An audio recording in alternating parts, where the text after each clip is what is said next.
मैं प्रयास करूँगा कि एक्सपोर्ट जो होता है वो किस प्रकार से होता है और बहुत अत्यंत सरल शब्दों में और आसान समझने में आसानी हो, इसका प्रयास मैं करूँगा। यहाँ पर पूरा शब्द कहलाता है EXIM trade. EXIM export import trade.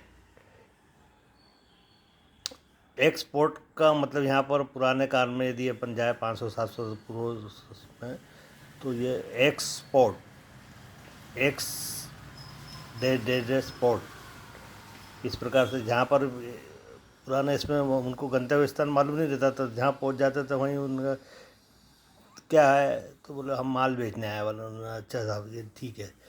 अब वहाँ पर जो रहते थे वो क्या बोलते थे कि आई एम पोर्ट, इम डेडेस्ट पोर्ट। आई एम पोर्ट मतलब मैं ही साहब पोर्ट हूँ, ये समझ लो, मेरे को यही माल भेज दो आप, है ना। इस प्रकार से राजा को वहाँ पर जो भी जो रहते थे रूलर शासक, उनको वो उचित कस्टम ड्यूटी कहलाती थी उस समय, कि भाई यहाँ पर आपको इतना शुल्क देना पड़ेगा हमारी सेवा के बदले में, तो वो कस्टम ड्यूटी कहलाती है। तो इस प्रकार से एक्सपोर्ट इंपोर्ट का ये सरल शब्दों में व्याख्या की गई थी। यहाँ पर ये सबसे पहले तो ये इंपोर्ट एक्सपोर्ट कोड के बारे में जो बताया था, पूर्व की वीडियो में बताया था कि इस प्रकार से मैंने ये अवगत भी कराया था कि एक्सपोर्ट इंपोर्ट लॉ जो रहते हैं वो अद्यतन है, अपडेटेड, लेटेस्ट अमेंडमेंट के साथ नोटिफिकेशन वगैरह देखते रहे। तो उस प्रकार से इम्पोर्ट एक्सपोर्ट को पूर्व में ये था, ये सब उस समय मैनुअल था। ये उस समय इतने डिजिटल का युग नहीं आया था, इंटरनेट वगैरह नहीं था ये इस टाइप से। तो इस समय ये मैनुअल उस समय जब बताया जाता था, तो उस समय ये इम्पोर्ट एक्सपोर्ट में ये पुराना है ये। पर आज के टाइम में जैसे बताया कि वो इम्पोर्ट एक्सपोर्ट को रजिस्ट्रेशन के लिए क्या प्रक्रिया है, इसमें एक मेरा वीडियो है, आप उसको अवलोकन कर सकते हैं। और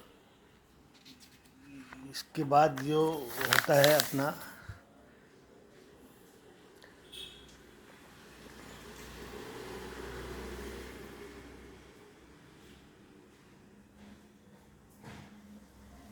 इम्पोर्ट कोड कोड ये हो गया है। उस समय मतलब 1000 फीस थी, आज के टाइम 500 रुपये फीस है।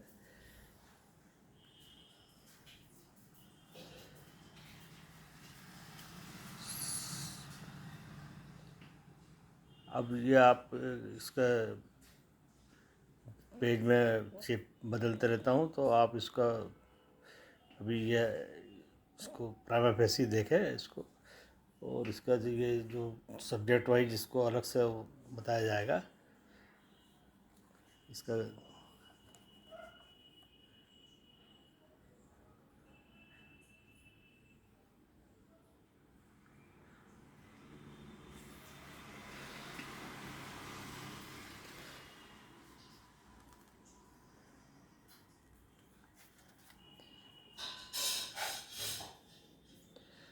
अनुक्रमणिका ही समझे इसको, इस प्रकार से अनुक्रमणिका रहती है, अपने इंडेक्स कहलाता है।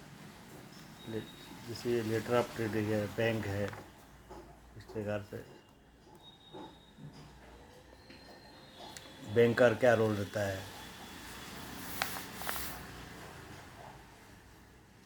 बैंक क्या क्या चार्ज करती है अपने एलसी के समय होते और क्लियर होते समय, इस प्रकार से कितने प्रकार की एलसी होती है,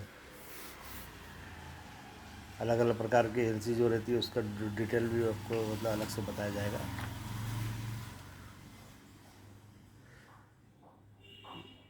एलसी में क्या क्या चीज़ लिखते हैं, क्लाजेस बोलते हैं उसको, ये क्लाजेस क्या क्या होना चाहिए, क्या क्या जनरल है बताइए। इसमें एक स्टैंडर्ड फार्मूलेशन है इसमें।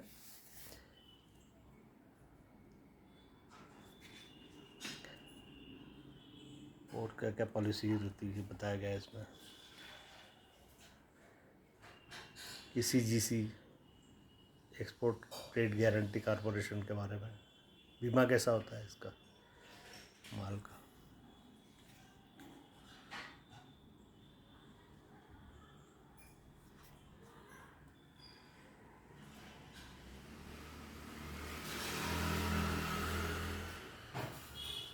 कस्टम डॉक्यूमेंट क्या क्या लगते हैं,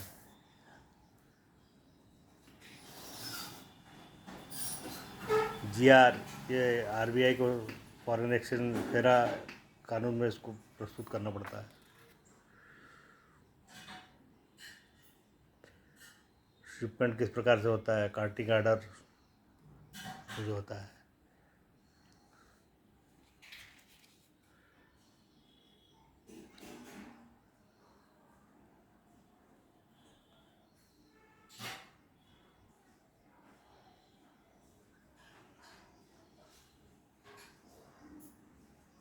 डाक भी बोल सकते हैं उसको। जिस प्रकार से पोर्ट के समय खास तो यही है, कारण क्या है, कस्टम्स को क्या क्या देखता है, क्या क्या अपनों को डॉक्यूमेंट देना पड़ता है, इसके बारे में मतलब बताया जाता है। डॉक्यूमेंट जो रहता है एलसी के मान से रहना चाहिए, कस्टम लॉ का पूरा पालन करते हुए।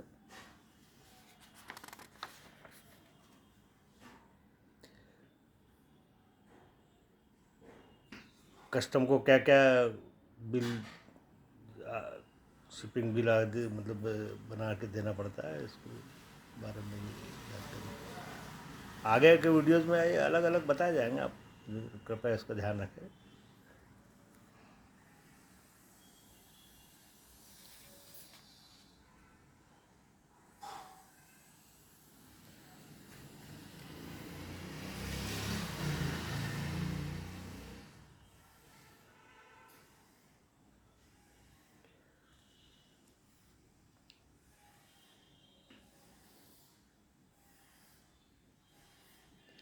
ये पेजेस के बारे में से अलग से आप इसका पॉइंट भी अलग से नोट कर सकते हैं। आपको जो भविष्य में आप इसको, आपके मन में प्रश्न उत्पन्न हो तो उसके निराकरण के लिए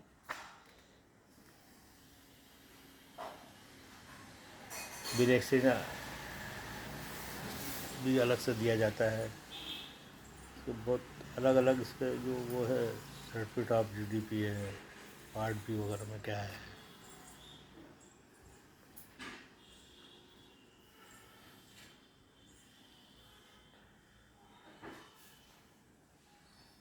बिल ऑफ लैंडिंग, जहाजी बिल्टी इसको बोलते हैं अपन। जिस प्रकार से मोटर बिल्टी बनती है उससे बिल ऑफ लैंडिंग, जहाजी बिल्टी है ना। इसको क्या क्या क्लाजेस रहते हैं, क्या क्या उस पर लिखना पड़ता है, शिपिंग कंपनी से क्या एग्रीमेंट होता है,